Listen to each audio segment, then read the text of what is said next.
just love to welcome all of you to the program today. I'm so excited to be able to share this with you. To briefly introduce myself, I'll introduce our guests today in a second. I'm the founder of Econa, a psychiatrist on the faculty, clinical faculty at University of California, San Francisco, School of Medicine, Department of Psychiatry, and also a serial entrepreneur, Econa being a startup, as you can tell. And I've had the privilege over the last decade to collaborate with a bunch of academic researchers to study mental health issues related to entrepreneurship. And now through this project, we're hoping to create a market for and solutions for the mental health and wellness needs of entrepreneurs. And today's program, I'm going to share a screen here.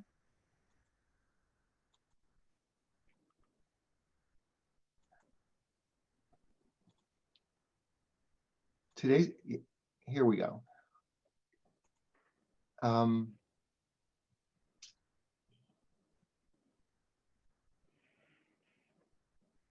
Full screen mode. Okay. So our intention is to become a global center of excellence for entrepreneur mental wellness. As you know, we're going to be talking about rebelliousness among entrepreneurs today. Here's our old friend Bill Gates, who his mugshot from when he got thrown in jail for speeding, driving without a license, running stop signs, yelling at police officers. And he went on to have other illustrious bad behavior, such as hacking the school scheduling system in his high school and placing himself in classes where he was somehow the only boy. Our research, my colleagues and I have done some of the most comprehensive studies in this area. And what we found is that entrepreneur mental health differences are just prevalent. These portraits here are people I think that many of us have gotten to know through the media who are, important entrepreneurs, all of whom committed suicide.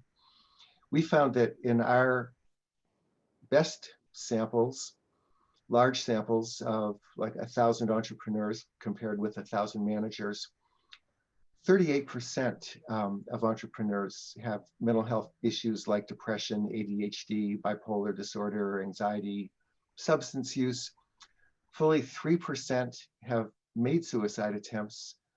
Close to 2% have a history of psychiatric hospitalization, and everybody is exposed to stress and adverse and traumatic events. So this is kind of baked into the cake. This is where we're starting from. And it's important not only because of the damage it does to the individuals, but mental health symptoms also cause firm level damage and ecosystem damage. So when an entrepreneur has a mental health issue, it can badly affect the companies, and all those companies are part of a regional economy, and so it amplifies. We believe that there's a solution to this, but it's going to be something we have to build together. And it involves what I call emotionally intelligent ecosystems, in which the individual and the company and the regional economy all thrive together. And we invite you to participate. I'll invite you again at the end to engage with us. We relate to major stakeholders as well as individual entrepreneurs. We convene roundtables. We partner with organizations that are in the ecosystem. We sponsor peer support groups, founder groups, and we have a variety of research activities underway, starting with needs assessments as well as other kinds of studies. And our effort is to bring science-based solutions to real entrepreneurs within stakeholder organizations that are part of ecosystems.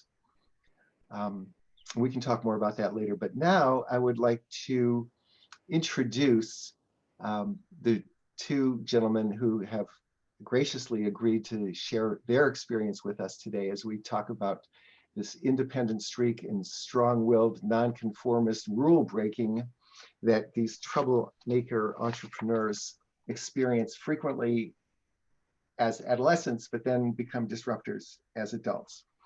First, I'll introduce Alon Shaya. Alon is an immigrant from Israel. He was a teenage rule breaker and troublemaker who learned how to cook from his mother and his grandmother in Philadelphia. His grandmother being Israeli, and she would come to visit. He trained at the Culinary Institute of America. He made his way to New Orleans. He became a partner and creative force behind several restaurants in New Orleans. In 2012, he won the Star Chef's Rising Stars Award. 2015, he began cooking Israeli food with New Orleans ingredients, and he opened a restaurant with his own name. In 2017, he opened the Pomegranate Hospitality Company, started 2 new restaurants, Saba in New Orleans and Safta in Denver. He's been nominated for the James Beard Award 5 times. He won the James Beard Award twice, once for Best Chef of the South and later for Best Restaurant. He was a judge on the 15th season of Top Chef, and he wrote this very cool autobiographical cookbook that I really recommend to everyone. He's also a youth advocate for troubled kids like he was, and has done a lot of work with nonprofits in that area, achieving some awards and distinctions for his work with troubled kids. He's the co-founder of the Shaya Barnett Foundation, which brings culinary education to high schools. And during the pandemic, he turned some of his restaurants into soup kitchens, and he co-founded the Restaurant Workers Relief Program. So Alon, very strong work all across the board. Josh Felser is an advisor to Econa. He's helping us to get launched. He is the co-founding general partner of Freestyle Capital, which is a Silicon Valley early stage tech-focused venture firm where he's currently serving as a board partner. But separately, he's also pursuing his own new venture, which is creating an investment portfolio which is related to climate change. So Josh, right on trend. He's a co-founder and board member of the STAR Project, which is a Bay Area startup incubator, chairman, co-founder of a health information website called FYI Living. And in addition to being a kind of black belt investor, Josh was also a black belt entrepreneur once upon a time, and co-founder of 2 very successful companies that had great exits. Josh got his BA and his MBA from Duke University. So again, we'll hear from both of these, our guests in a minute. And Alon, I'm going to call on you first. But before I do, this is Alon's cookbook called Shaya, An Odyssey of Food, My Journey Back to Israel. And it's a little bit autobiographical. So Alon, I'm going to set you up here. Sorry to embarrass you in front of all of our friends, but you've been embarrassing me for the last 5 minutes. Oh, okay, good. Well, then let's just say I'm going to keep doing it, and I don't care what you think. This is chapter 6 called Arrested for Munchies. I didn't mind breaking the law. I enjoyed doing a lot of drugs. I fell in with a rough crowd when I was in the 8th grade, and I began smoking cigarettes, weed, hanging out with drug dealers and older kids who carried guns, whenever I wasn't working at the butcher shop or the bakery. These were kids who, like me, were left on their own and seemed to have nothing better to do than chase trouble. We'd steal cell phones from people's cars and drive out to West Philly to trade them for an ounce of pot. We'd get into large brawls that included knives. We'd hang out in a park, drinking and smoking and picking on crackheads. We were like a roaming mass of negative energy looking for an outlet.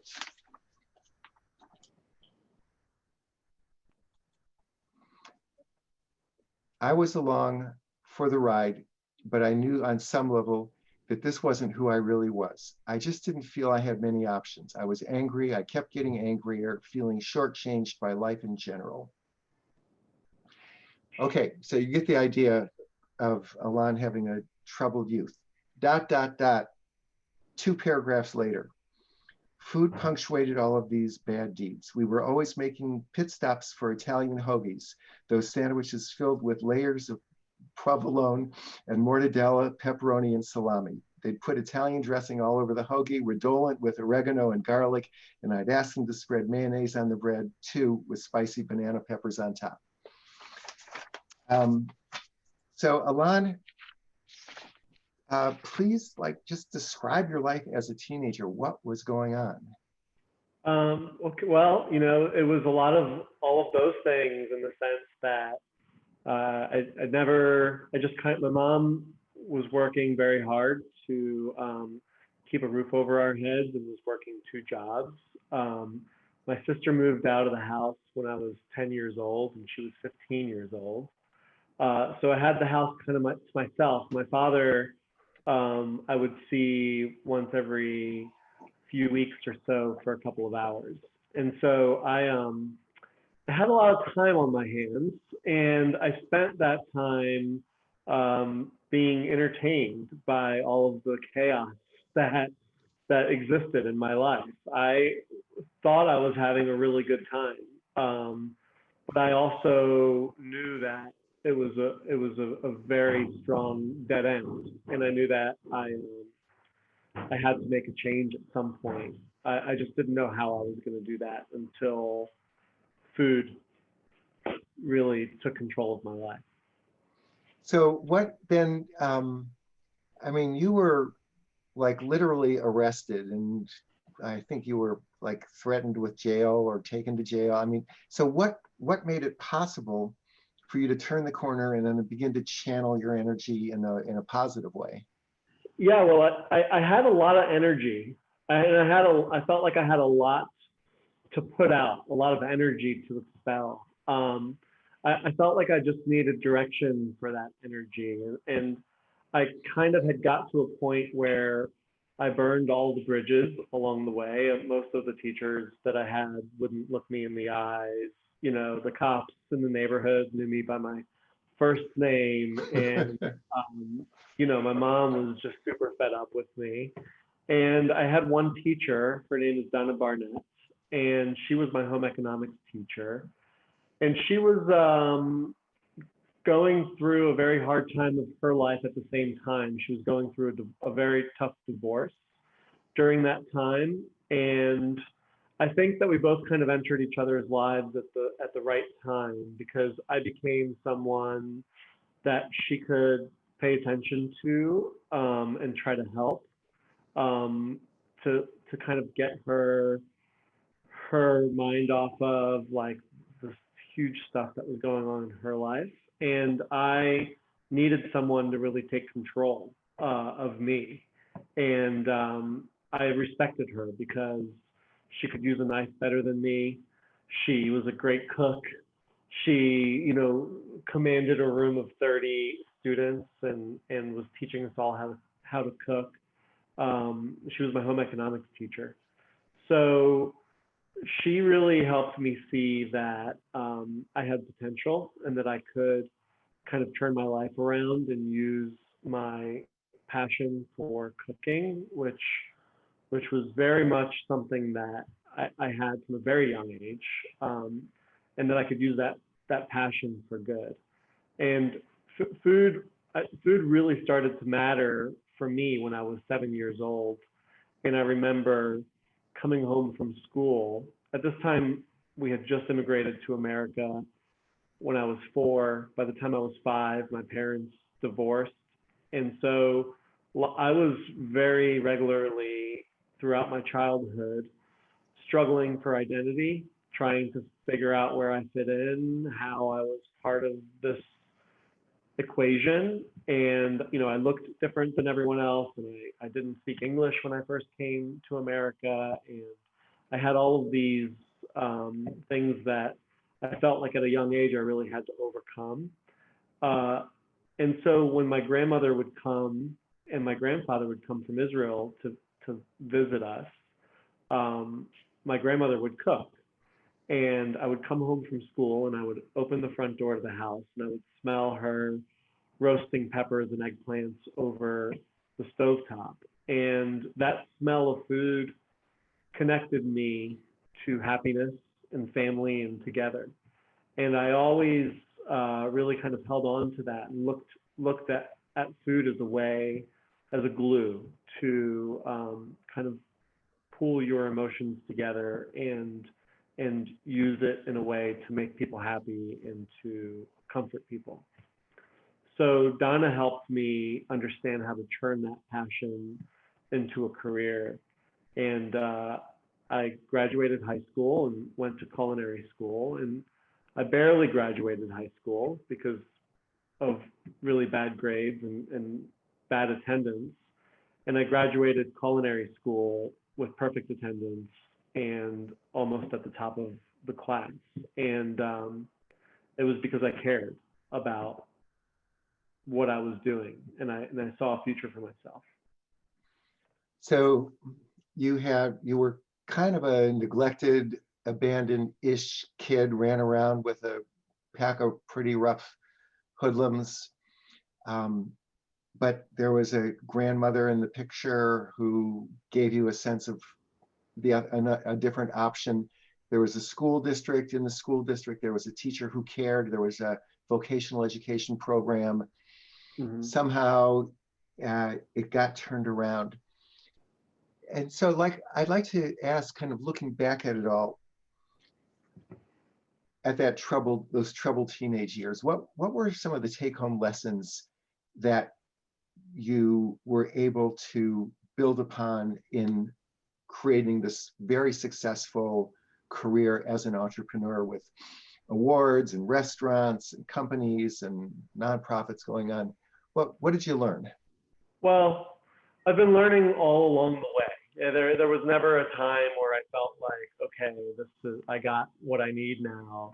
I think leaving high school and going into culinary school and starting my career in culinary arts, I was driven by this chip on my shoulder that, I needed to afford an apartment because I was never going to go back to this life in Philadelphia and have to live with my mom again, where I knew that I would probably begin to spiral back into where I was.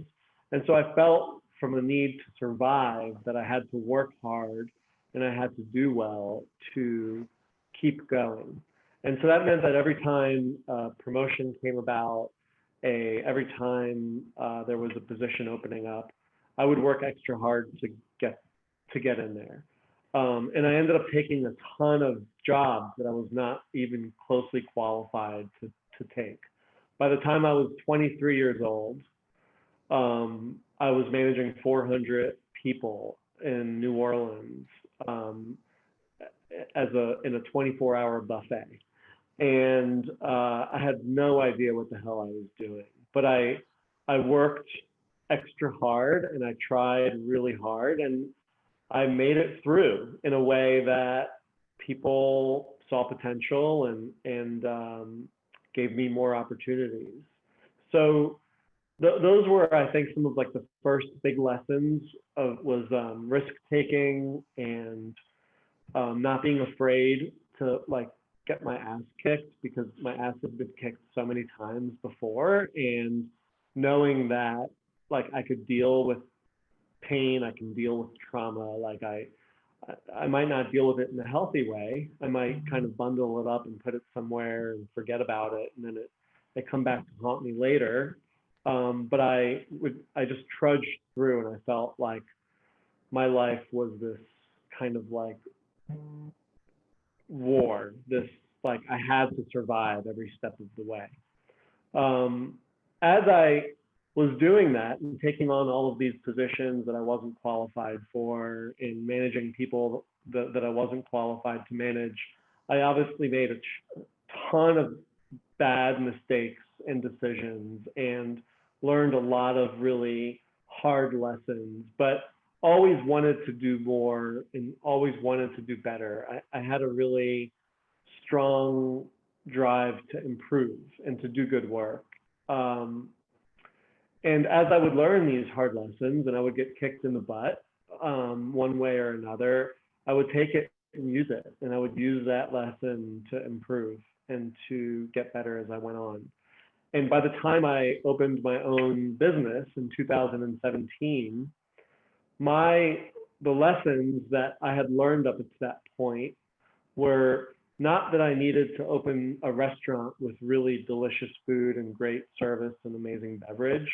I knew that that was a very important aspect of what I needed to do, but what my priority was and what the most important thing I had to do was to open a business where people felt comfortable and safe to work, and that there was no toxicity, no harassment, no bullying, that people felt empowered, that we paid for people's time off, that we provided health insurance, that we provided a work-life balance, that we really believed that we believe in a set of core values that really are the blueprint for all of the decisions that we make, and we revisit them regularly as a team to question how we're doing and see if we're living up to the promises that we made. And I think that all of this is a culmination of continuously learning and continuously making mistakes and continuously trying to do better from those lessons.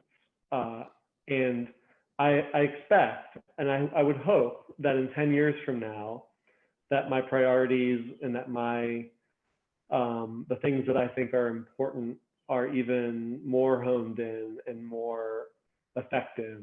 But we're working really hard on it now, because this is the point at my life of where, as these lessons have culminated, I've really taken those and compartmentalized them into what I feel the most important things are and what the priorities are.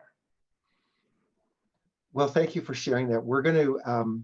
I'm going to ask Josh to comment on this when we come back in the conversation part. You've obviously done a lot to take care of your own mental health. And in our conversation, if you want to share some of your tips, that would be great. Sure. But what a journey. Wow. Josh, let me ask you to comment as a Silicon Valley venture capitalist. Just to get to know you a little bit, let me just start by asking, were you a perfect kid? So I wish I could. My mom is in there and she's muted, but maybe you could deaf her, whatever that is. No, first I want to say something. When you put up the screen of the entrepreneurs who we've lost, I did not expect to see Autumn on there. She's a friend of mine. I almost like started tearing up seeing her on there. I haven't seen a picture of her in a few years. So that was a big way to start this. I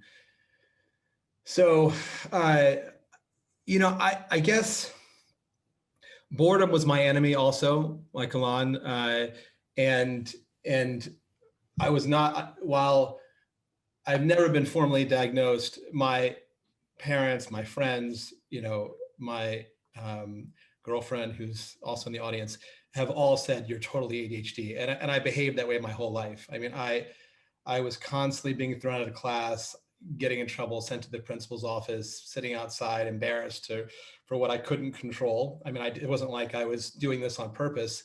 I just couldn't help myself. And it really, I kind of wallowed in mediocrity for a long time and just kept, shitty grades, getting in trouble. I managed to I did things my mom doesn't know about, but of the things that she knows about, I was thrown in the back, growing up in Miami, I was thrown in the back of cop cars for smoking pot, kicked out of Hebrew school for smoking weed.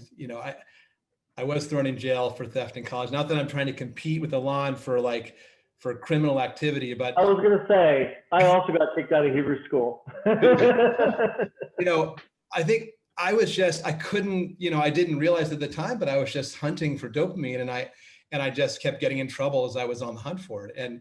And whenever I was forced into, doing things I didn't want to do because I was bored, I just would screw it up, and my grades were shitty in both high school and college. And except as I was able to choose what I was doing in life, whether it's classes, those I would perform.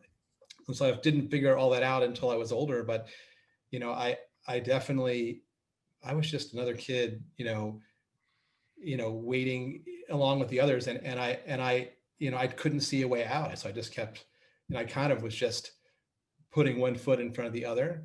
And so that's kind of how yeah, go ahead, Michael. And then like ... college graduate ... MBA ... business founder, great exit ... another business, another great exit ... venture capital. So now you're a venture capitalist, and as a VC, I just wanted to ask if you can give us a sense of how many companies have you invested in over the years? And since you're kind of one of these edgy, rebellious kind of kids and teenagers yourself, when you are meeting with founders to invest in their companies, what's going on in your mind about that edgy, rebellious side of the founders? I'm going to come back. I just want to say one last thing about tech. For a lot of us, and I can kind of see the ADHD people on the screen. I can tell just by what they're doing. I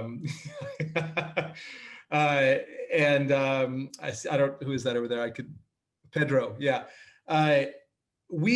Many of us who jumped to tech didn't necessarily change who we are at all. We just found the place to go that our ADHD could be manifested in a way that was a superpower and positive. And so when I jumped to tech, I didn't have to change who I was. I was no longer bored. I had a shot in the arm of adrenaline from the pace of tech. And so it's just interesting, before I answer that question, it was just, I didn't have to change. Well, that's a very good point. I'll come back to that one as well. It's a kind of part of what makes for a successful entrepreneur is the goodness of fit between who you are as a person and what the opportunity is. And you're saying this is just where you fit.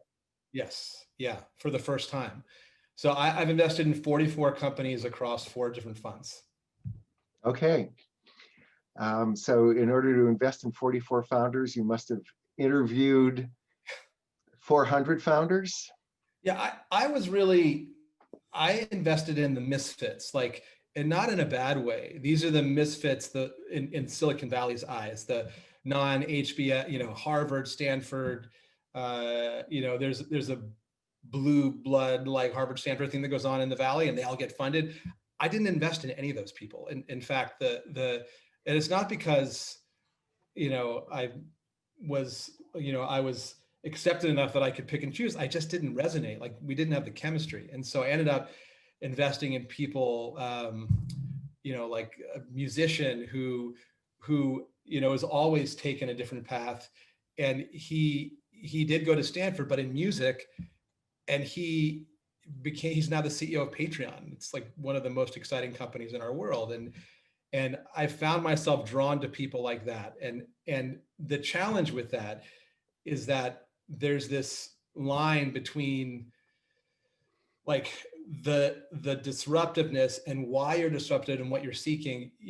It can be channeled positively or negatively. And I think the ingredient I figured out after all these years that really determines whether that disruptiveness can be used for success is really self-awareness. And though without the self-awareness, you just end up crashing and burning, because your mind is wired differently than the people that you're working with and the people you want to sell to. And if you don't realize that, you really have a hard time making it. And so I think that understanding took me a while. I made some wrong, some bad investments, when I realized, and also that damaged egos, it's a part of life. I feel for those entrepreneurs with damaged egos. It's hard to work with that because feedback is harder to receive. So if you've been ego challenged, and you're not self-aware of that, you're not going to want the feedback. So there's a relationship between you know, someone's disruptive history, their self-awareness, their desire for growth and feedback, I look for that relationship. And obviously, just because you're disruptive doesn't make you into a great entrepreneur. But most of the entrepreneurs have that as an ingredient. It just goes along with the other ingredient, which is self-awareness. And that combination is really powerful. It's almost like you're a plant, because you're making a point that matters a lot to me.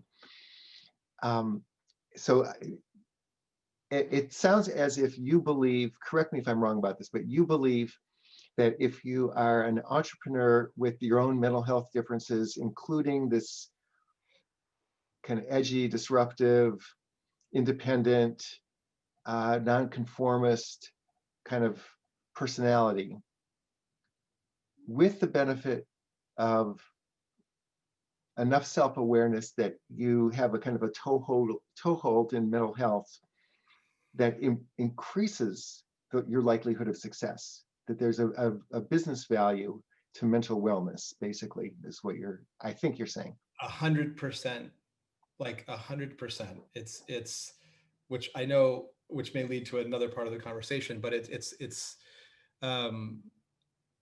yeah. And I feel when I meet someone who I can tell has a mental health challenge, and they don't have it, I actually feel, and I have to say no, even though everything else is a go. I feel really bad about it. And it's not like in that moment that person wants to hear me say, hey, if only you would get help, I would invest in you. It's not something you can say, right? You just have That's something you can say, but one of the reasons I wanted you actually in particular to be an advisor for Econa is because you did something kind of radical, which was you, out of your own pocket, paid for founders in your portfolio to get therapy. Right. How did that work out, and how can we get other investors like you to think that way? Well, I think, we really did it. I pushed forward for two reasons. One is altruistic. I think that founders are under such enormous stress.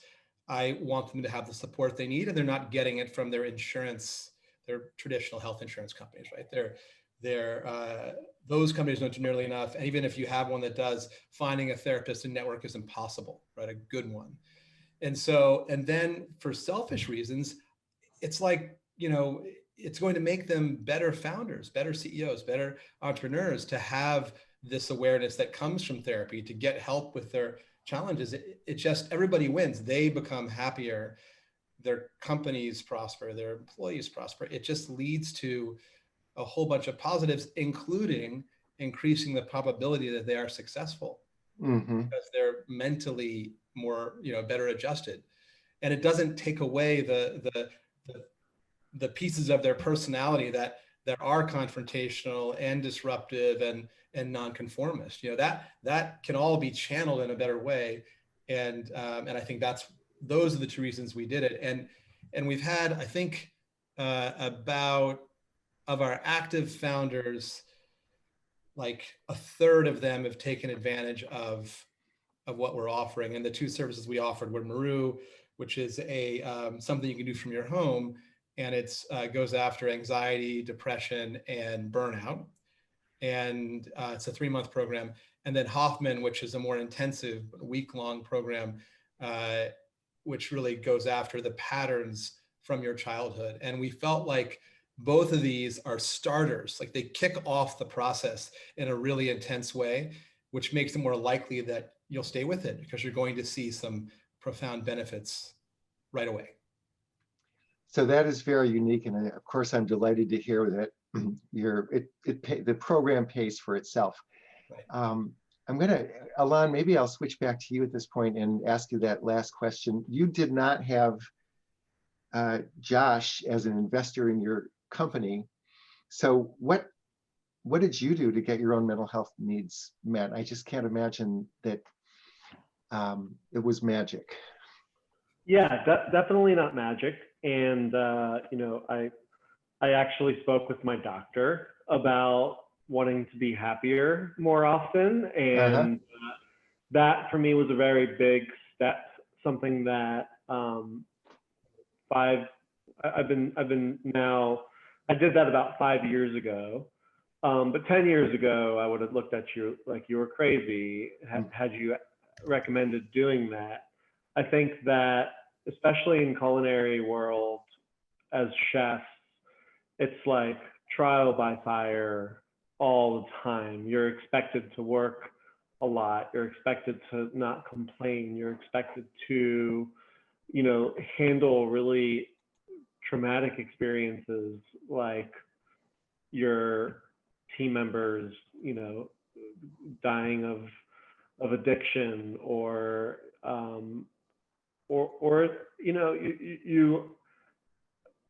you didn't need to get straight A's in school or go to Stanford to be a chef, right?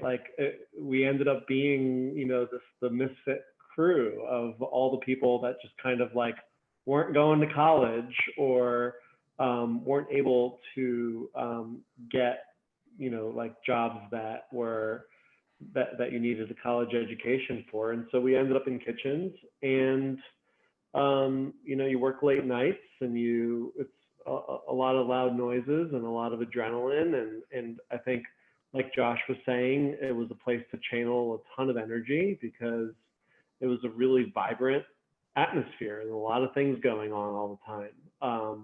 And you can be loud, and you can walk fast, and you can, you can expel a ton of energy throughout the night.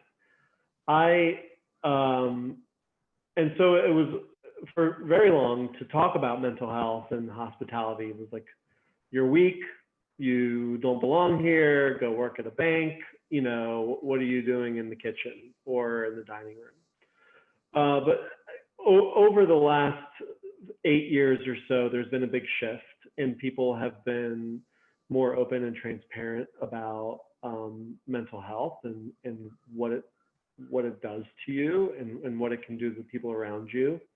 I spoke with my doctor about it. I started there, but I also I work really hard on surrounding myself with people that balance me out, that I encourage people to challenge the things that I say all the time. I want the other side to constantly be there to keep me in check with the things that I say and the decisions that I want to make.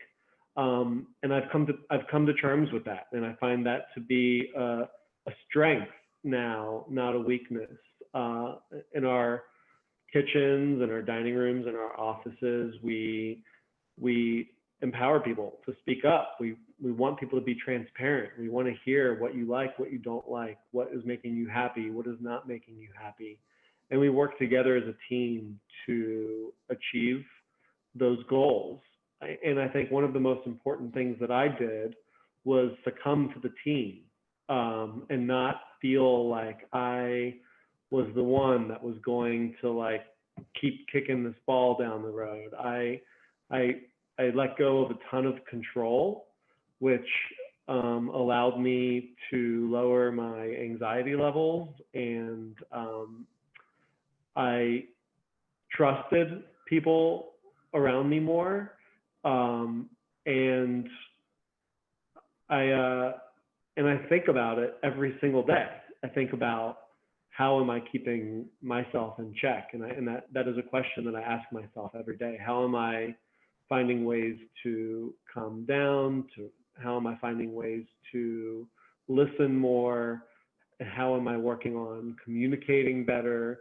And those are just questions that I regularly ask myself, and I regularly try to work on. And if I am doing something wrong, someone's going to tell me. And Alon, I appreciate it. And one thing I would say to you, I bet that you're kind of hinting at, but I think you probably do, I'm guessing. It's like the more authentic you are, the more you share what you're afraid of, and the more you're real, the more everyone else around you is going to be real. Yeah, vulnerability is a word that we use a lot within our teams, because we look at it as a strength, and we look at it as a way to combine powers and be stronger than we can individually. And I went from a hot-headed, egotistical, kind of know-it-all young chef to someone that quiet a lot of the time, and listens a lot. And I've found strength in that. And I think just overall, it's made me just a happier person. So let me hop in here. You're saying a decade ago, it dawned on you that you were hurting. You reached out for professional help. You worked on your own mental health. And then you did something which I believe in theory should be a likely outcome of this journey, which was you took it back to your business with you and you created a mentally healthy workplace. And to me, what's important about that is that, Alon, people like you, I don't know how many jobs have you created, would you say, in the course of your career? Thousands of jobs. Yeah. So, and it all starts with you. And so if you're creating a mentally healthy workplace, then just think of the ripple effect of the mentally well founder on the mentally well workforce. And so we've got to remember that when you work with entrepreneurs, there's like a multiplier effect.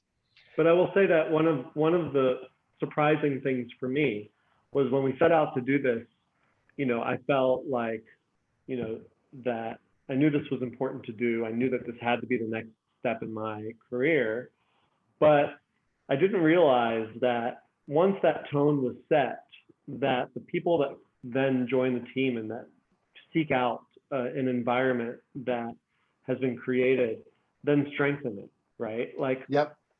We don't really have to deal with egotistical maniacs in our workplace because no one would put up with it. It's yes. Something that everyone on the team is kind of believes in and is bought into. And that has been a huge help for me too, that it doesn't feel like I'm the only one that is responsible. I feel like everyone is responsible and everyone takes responsibility for that. And so part of mental wellness, at least at the level of the enterprise, is the culture that you create and you've created. Right. So gentlemen, I'm going to jump in here and just share a couple of high-level comments about this from my more like clinical and academic. I just wanted to comment on a couple of broader issues. One is rule breaking among preteen entrepreneurs, as we've been discussing. I wanted to share with you some of the genetic contributions to rule breaking behavior, and then talk about mental health conditions, like Josh was saying, around ADHD that go along with rule breaking. Share a couple of coaching tips for rebellious entrepreneurs, and then come back to the question of the emotionally intelligent ecosystem. Here's one of our other buddies, Steve Wozniak. He was another rebel without a cause who was hacking telephone systems as a teenager, got arrested for bringing a so-called bomb to school. It was an electronic device, actually. Was sent to jail, and when he was in jail, he taught the other prisoners how to disconnect the wires from the ceiling fan and create electrical shocks on the jail cells for when people were like coming to let them out. So again, just a million illustrations of this kind of behavior. This is a study of over 12,000 adults about the teenage rule-breaking antecedents of entrepreneurship, and what this study and many others like it, there's probably about half a dozen great studies in this area, look at illicit activities in adolescence, things like skipping school, smoking pot, drinking alcohol, vandalism, shoplifting, drug dealing, gambling, assault, robbery. That growth entrepreneurs as kids were both smart, they got high test scores. They didn't necessarily get good grades, but they got high test scores. And they did a lot of these illicit activities. Entrepreneurs are kind of a mixed bag. Many entrepreneurs are simply self-employed and their companies don't grow. Others like Alon, create thousands of jobs. Josh, I imagine you created hundreds to thousands of jobs as well in your companies. Those growth entrepreneurs are the ones who, as teenagers, were more disruptive. They had more illicit activities.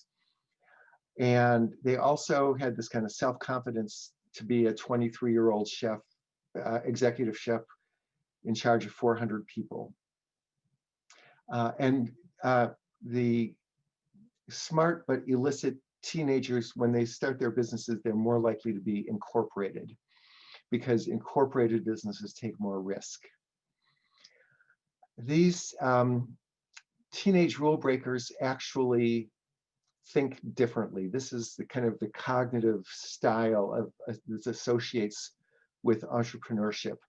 The thought patterns of growth entrepreneurs who had these rebellious adolescents they're creative, they are flexible, they are able to problem solve, like have advanced analytic problem solving skills, not necessarily using instruments and tools and math, but nonetheless kind of modeling alternative problem solutions in their minds in this like four-dimensional chess type of way.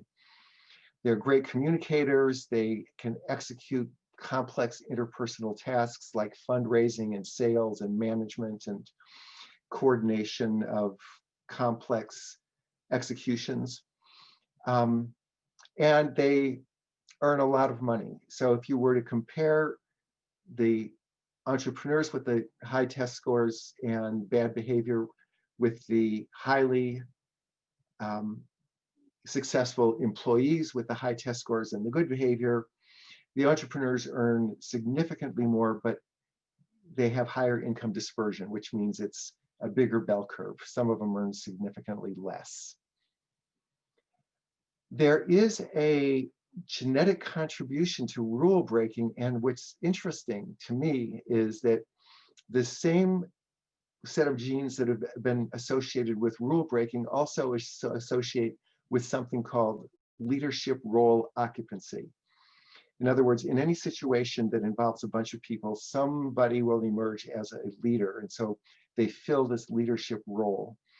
And there are a handful of genes that have been associated with them. One of them, as Josh was talking about, is dopamine. There's a dopamine transporter gene, and this is a model of what it actually looks like, that has a sort of a different physiology among the rule breakers and the leaders, and it's more common in men than women.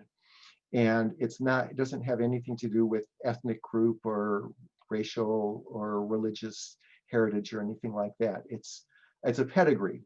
Entrepreneurs are a pedigree. The way I say it is that pretty much everybody can hold a job. Many people can lead a team or an organization or a club or an expedition, but very, very few people can start and grow a business. And to have that pedigree, this sort of genetic package, increases the probability that you will succeed. At the same time, if you have that pedigree, you're more vulnerable to a bunch of mental health conditions. These are the ones where we found this in our own research, and there's a lot of other literature as well. Bipolar spectrum, very common, ADHD, particularly the hyperactive. And I can just imagine both of you guys today being, you can't be a chef unless you're hyperactive. Doesn't mean you have ADHD, but requires a lot of energy. Substance use comes up a lot, disinhibition, impulsive behavior, suicide risk, and then personality problems of a certain kind, like the highly emotional, dramatic, sometimes narcissistic personality. All of these mental health conditions have been associated with this rule-breaking leadership genetic package. This picture, I just want you to kind of take a look at it. It's why we do what we do. Entrepreneurs, represented by the green circle here, create 80 to 100% of net new jobs. Net new jobs means that jobs that are left after the jobs created by corporations go away, when corporations downsize. And so our economy simply cannot function without entrepreneurs. And as you can see here, this blue population with pre-existing mental health conditions, it really is, probably about 40% of entrepreneurs come to it, are attracted into entrepreneurship with these pre-existing mental health conditions. And even if you don't have a mental health condition when you become an entrepreneur, just going through the intense experiences of being an entrepreneur can either cause mental health symptoms, like if you go through a bankruptcy, it can cause having a situational depression. Or if you do have some kind of pre-existing mental health issue, that can be triggered. I've met a lot of entrepreneurs who've had panic attacks that were triggered by situations that they got into as entrepreneurs. So at the 30,000-foot level, what I think I'd like people to take away is that prosperity through entrepreneurship is simply impossible without people who have co-occurring mental health conditions. These people, and mental health is always like the last thing anybody cares about in the world of healthcare, in the world of criminal justice. There's a lot of stigma, but if you take a look at what's really going on economically, these are the people who are creating thousands of jobs. We just cannot get by without them. So what do you do if you are a rebellious entrepreneur in order to be well? I'm going to pick up on what Josh said about self-awareness. Just deal with it, recognize it, accept it, and like Alon said, reach out for help. You don't have to be embarrassed. You don't have to be ashamed. You can know that you're part of this elite club that's creating all the jobs. And these mental health differences are a source of strength, but they also confer vulnerability. So create a safety net, manage the risk, and deal with it, get help. But also have a buddy, have a friend, have a husband or a wife that you can confide in. Confiding in a loved one or somebody who's an accountability partner for your mental wellness makes a huge difference. I recommend developing your own personal board of directors, people who can help you like not run off the rails, that you check in with a lot and get guidance from. And then, as Alon was saying, surround yourself with people you love, and then love them back and listen to them. It's very isolating being an entrepreneur. And the more you build in a tight, loving social network, the less isolated you're going to feel and the more stabilized you're going to be. Alon made another important point: know what your values are and channel your energy into businesses and personal goals that are worth achieving. When he was a kid, Alon didn't know what his values were, and except he wanted to fit in someplace. And then as he matured and became this really top-notch entrepreneur, he became very aware of his values, and he created a company, and he created a nonprofit organization that were based on these values. Impulsivity, frustration, big challenges for entrepreneurs. So learning how to develop some patience, learning how to control your impulses, learning how to look before you leap can prevent you from getting into a lot of trouble. The instinct as an entrepreneur is to run fast and break things, but in reality, this ready, shoot, aim approach to life doesn't work. So just slow it down, take a breath, and look before you leap. And then validation and self-esteem. This is something I need to talk about this more someplace else, but the reality is that if you are an entrepreneur with a childhood kind of like Josh had or Alon had, you don't really feel that good about yourself. People have been telling you all the way along, you're so smart, how come you can't do your homework?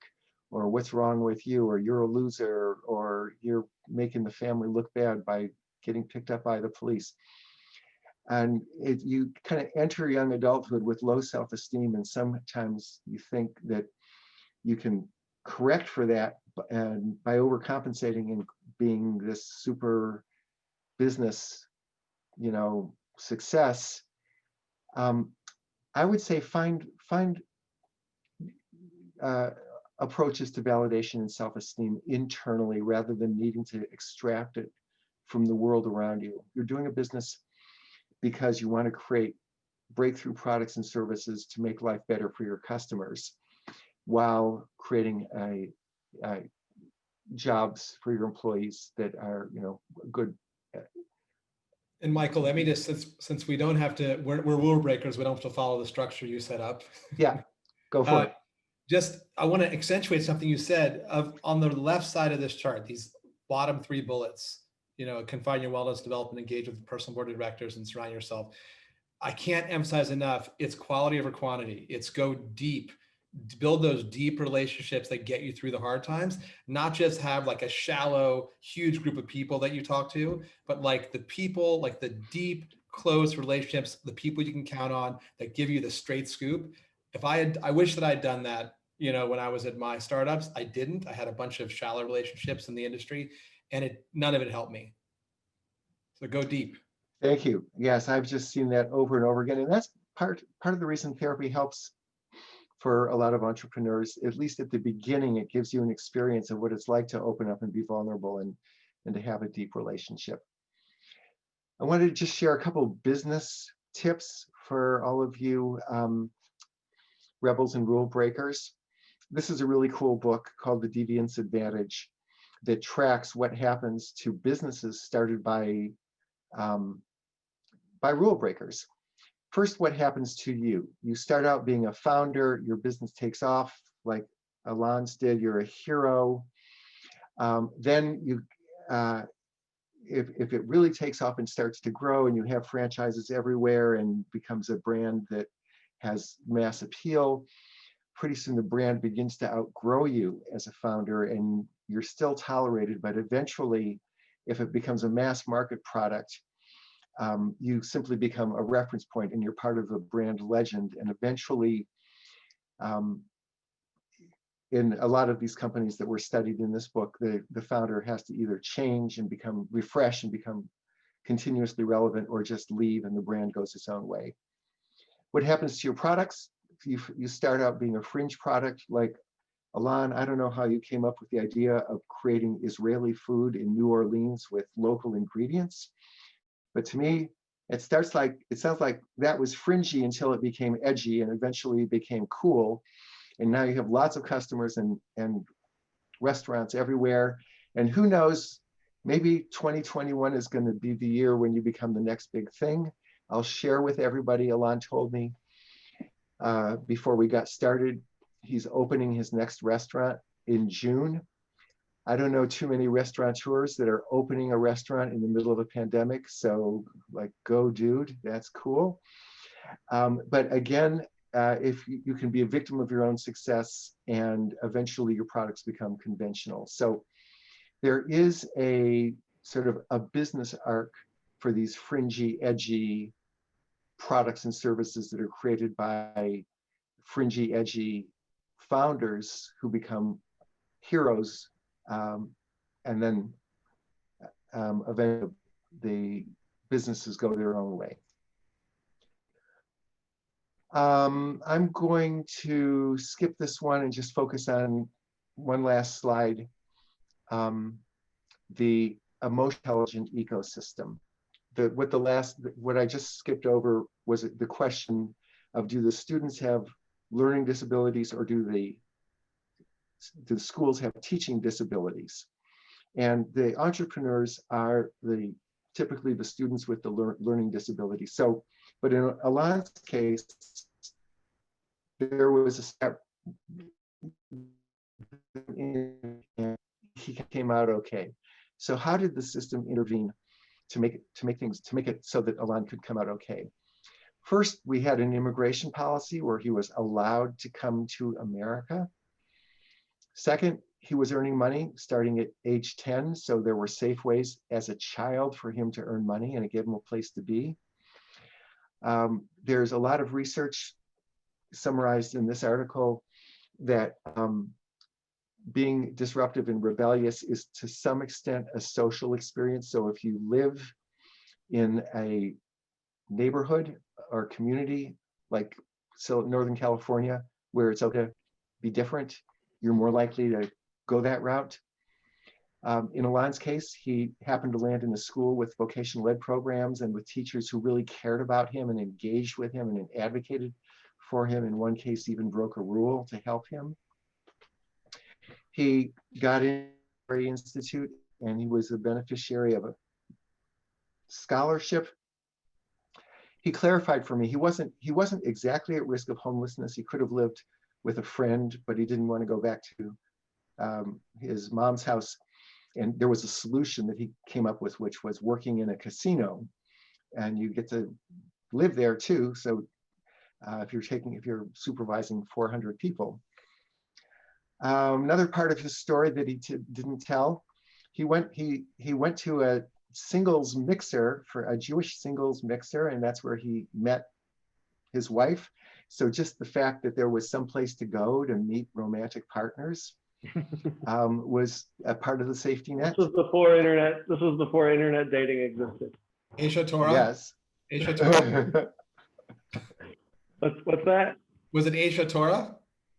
No, it was like it was post Katrina in New Orleans, like the Jewish community, like the Jewish Federation organizing these kind of like get-togethers for people to meet. So there you go. That's what I call an emotionally intelligent innovation ecosystem.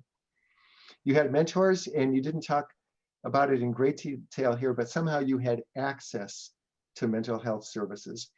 So part of what we would like to do at Econa is we'd like to obviously create an emotional safety net and resources for entrepreneurs, but we also need to work at the level of the ecosystem and help ecosystems figure out how to do their part to help entrepreneurs thrive. That's all I have to say.